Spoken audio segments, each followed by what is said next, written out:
दुकान मालक गाढ झोपेत असताना एका व्यक्तीनं संधी साधत तब्बल 5 किलो सोने आणि 12 किलो चांदी पळवून नेल्याचं सांगितलं जात आहे।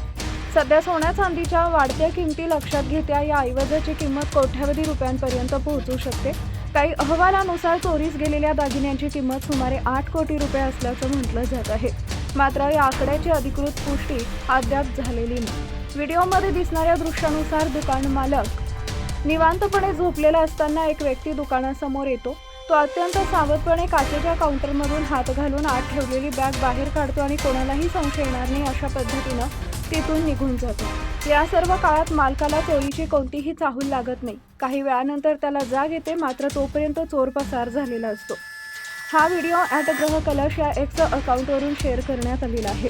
व्हिडिओसोबत दिलेल्या कॅप्शनमध्ये काका त्यांच्या दागिन्यांच्या दुकानात गाढ झोपलेले होते। चोरांनी 5 किलो सोने आणि 12 किलो चांदी घेऊन पोबारा केला। आता त्यांना पुन्हा शांत झोप लागणार नाही असं नमूद करण्यात आलेलं आहे।